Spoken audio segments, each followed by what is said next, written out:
Hello, and welcome to another episode of Plastic Surgery Unfiltered. I'm your host, Dr. Armando Davila, joined by my co-host, Dr. David Turr. How are you doing today? Great. Good morning. Good morning. And today, we are going to be talking about... You introduce it. So today we're going to be talking about the taboo of aesthetics. Taboo of aesthetics. You know, this... I've been wanting to talk about this for a little bit, and a very interesting article came across my desk this week from Allure magazine that did a pretty good kind of investigative journalism piece on the med spa industry. And I know we've talked about this before, Sure. But they're in their first paragraph, they go, there are just as many med spas in the U.S. as there are McDonald's. I mean, it's a pretty wild statistic. It's a crazy statistic. Yeah. And the industry is growing at about $2 billion annually. So they're estimating that by 2026, there will be more med spas than Golden Arches. So it's this kind of interesting thing where we think that there is still this sort of taboo associated with aesthetic treatments, and yet it doesn't seem that taboo because people are buying up these treatments just as quickly as they are McDonald's hamburgers.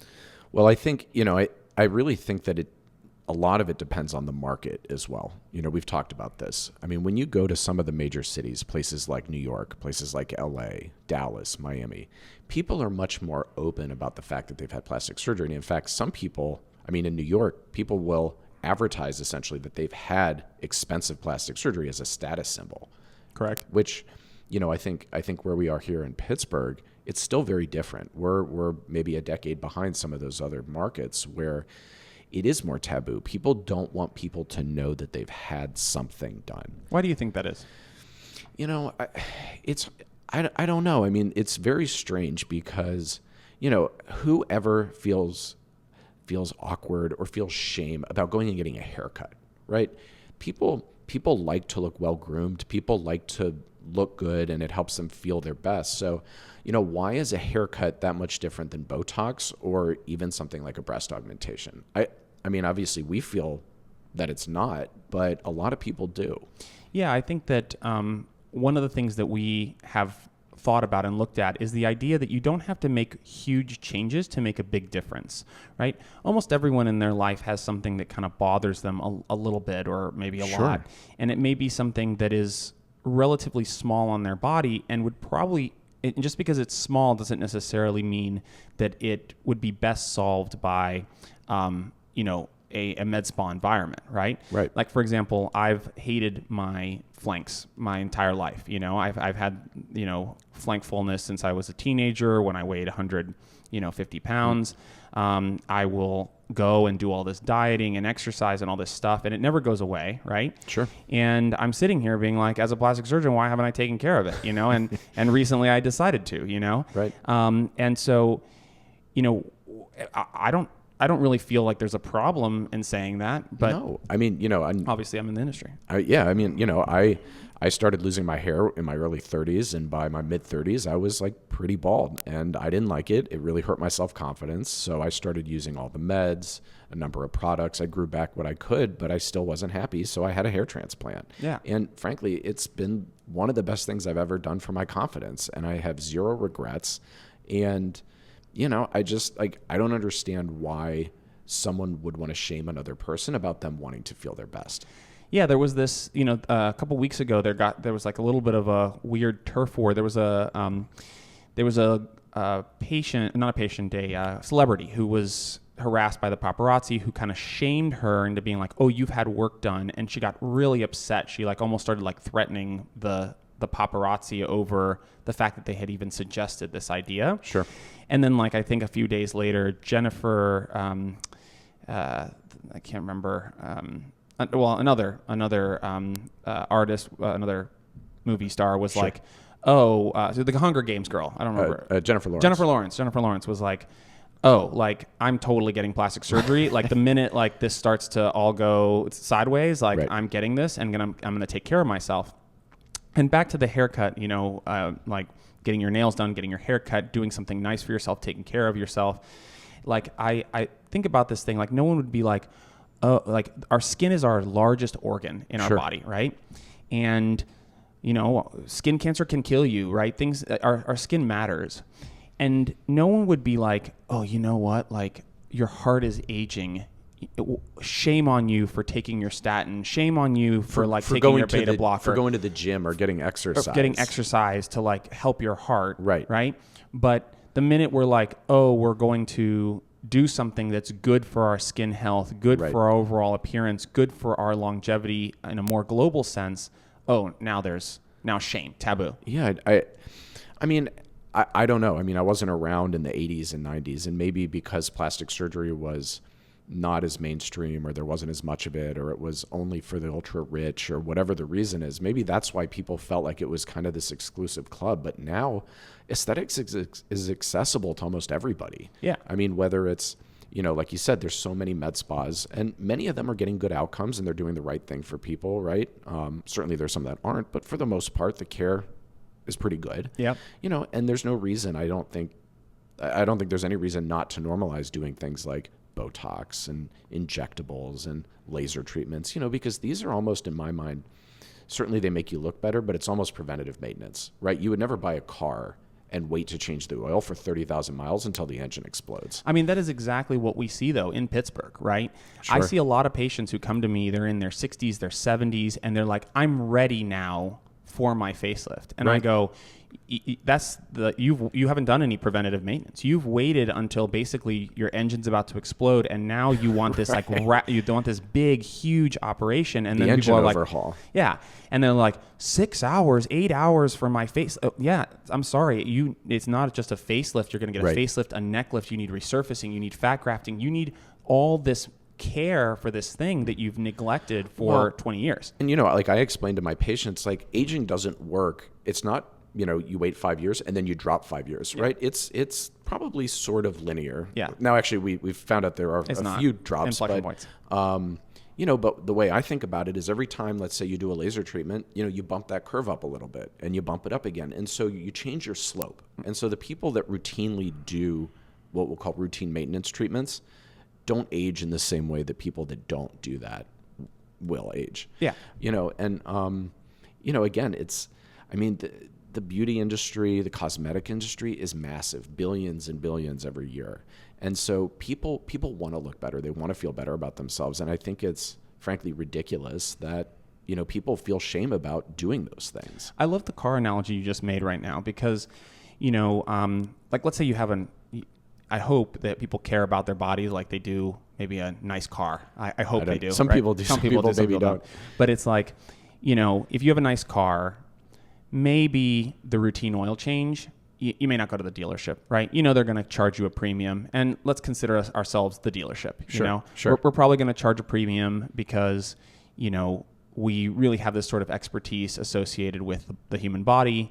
And so you might get your oil change, you get Botox, your filler at one of these med spas. At the Jiffy Lube. Yeah, at the Jiffy Lube, right? Yep. And just like the Jiffy Lube, right, another part of the article that was talking about, right, 73% of major cities have more med spas than dermatologists and plastic surgeons combined. And they said something around like half to 2/3 of all the med spas are owned by private equity. So they're basically chains, Sure. okay? Even if they have sort of other names.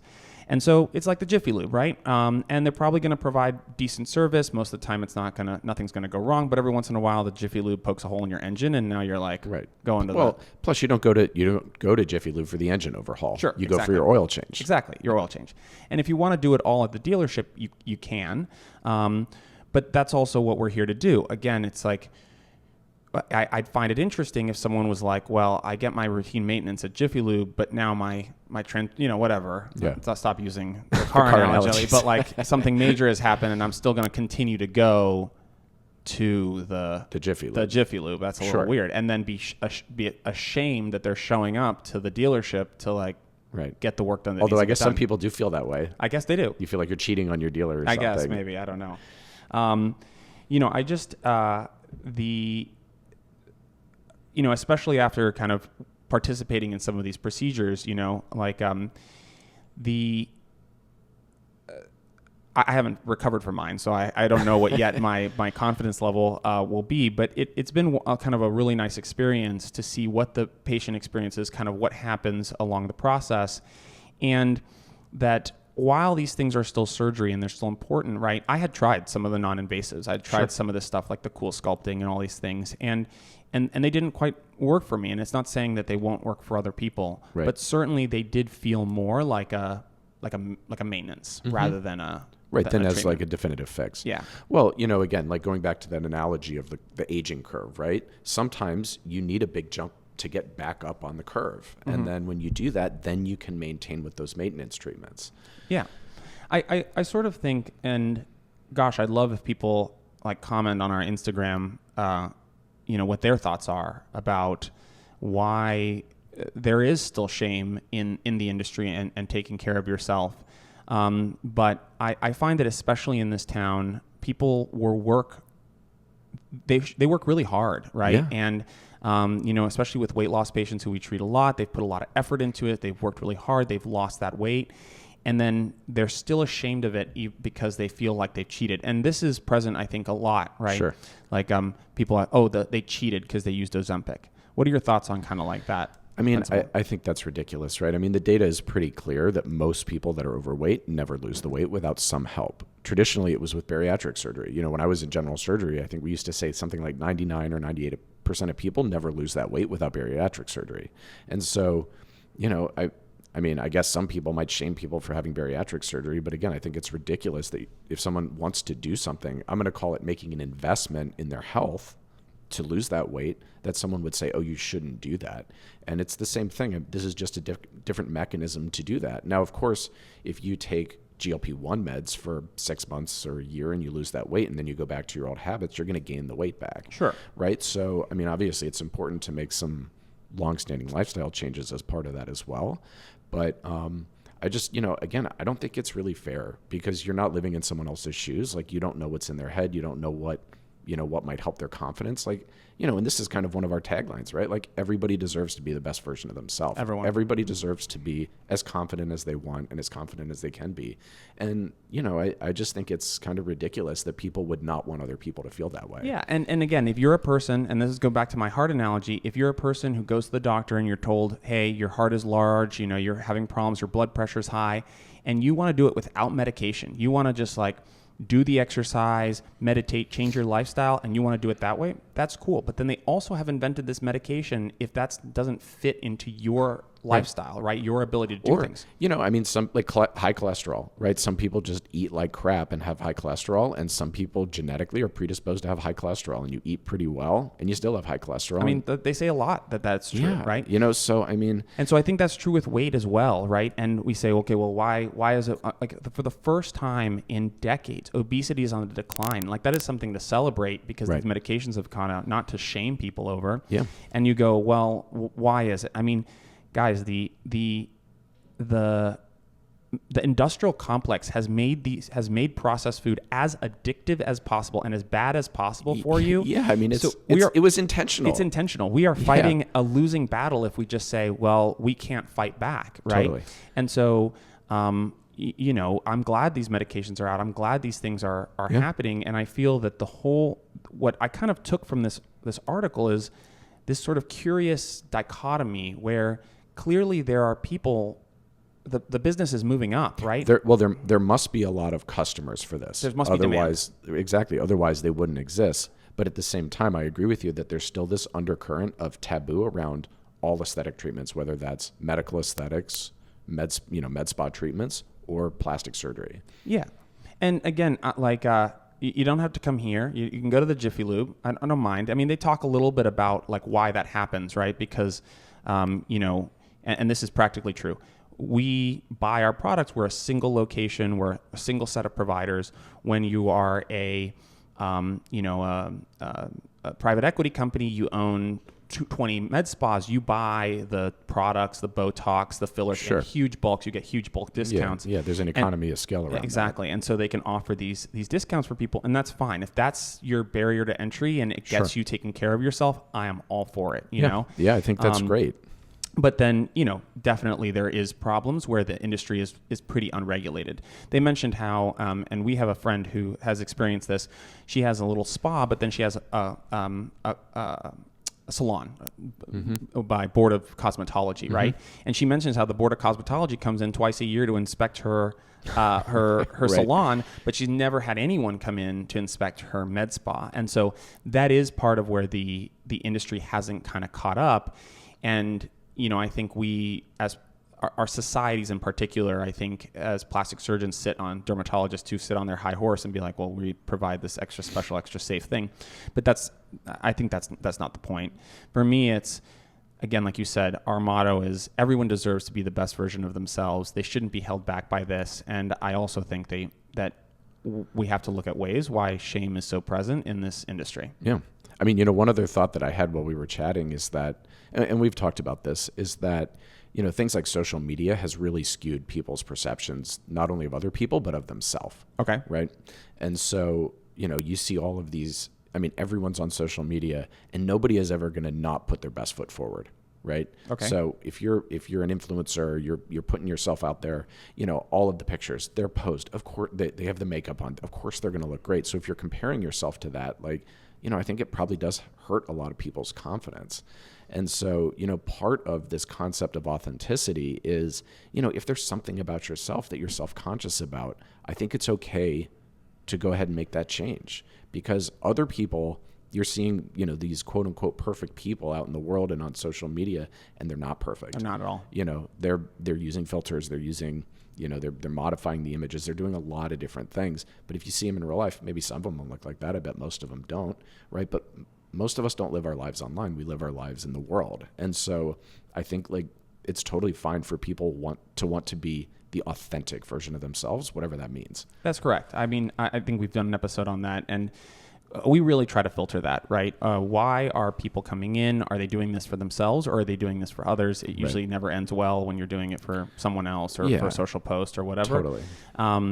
And so I try to really understand for my patients, what are their goals, and is it really truly for something that matters, to them, right? We hear this all the time. My husband thinks this. Think my husband thinks I'm beautiful. That everything's fine. Should I do this? And I go, this is for you. What do you think? Does this bother you? I never suggest stuff that doesn't bother them. And so, my wife did the same thing. She's like, I don't care that you have love handles. I think you're wonderful and a great husband no matter what. Yeah, but it's not about her. But it's not about me, right? Yeah. It's about that every time I go, and I like to dive. I like to go to beaches and stuff. And every single time, no matter how big the swimsuit I buy is, these oversized board shorts, and you see it hangs over. I can't stand it, right? Yeah. And so it feels like I can't buy my clothes and do my stuff. And I am very proud that I solved that problem. And yeah, and you'll be happy with that result because it was for you. Mm-hmm. Because every time you look in the mirror, you're going to see what you feel, right? And I think it's great. Yeah. So, I guess we'll wrap up, but it's definitely sort of this interesting industry where, we've had the rise of these sort of non-invasives kind of move, but because it's been driven by private equity, there's a lot of kind of mental manipulation that has occurred. Sure. And plastic surgeons and dermatologists are having a harder time because they can't throw that kind of money at the situation in really reducing the shame. And if anything, I think even some of these industries are actually trying to shame moving to surgery, right? Yeah. They've co-opted terms of ours. For example, the med spa industry has co-opted body contouring. Body contouring is a surgical term. I mean, in our mind it is, but they've kind of taken that. They've stolen it. Now there's non-surgical body contouring. Yeah, but they don't say that. They just call it body contouring. Right. So they co-opt statements, injector bunny, using the terms MD in her hashtags and things like that to create credibility, but then simultaneously shaming the move towards plastic surgery. When you need the engine overhaul as opposed to the oil change, then it's like, oh, no, just keep coming getting your oil changed with us. And I'm a Reddit fan. I love going on the botched subreddit for plastic surgery, but I find it interesting. If you go to the botched subreddit, there's no actual plastic surgery on it. It's all med spa, non-surgical fillers, laser burns, crazy lips, all this sort of stuff. And I'm like, guys, not plastic surgery. Right. like, can you post some actual plastic surgery botch? Because the reality is there's very little botched plastic surgery, you know, but there is a lot of botched med spa simply from volume, you know? Sure. So, I think the theme is do what's right for you. Yeah, I think do whatever you think is going to help your confidence. Yeah. So thank you, everyone, for joining us again. And I'm Dr. Armando Davila, and this is Dr. David Tur. Thanks again. I'm really curious about this allure thing.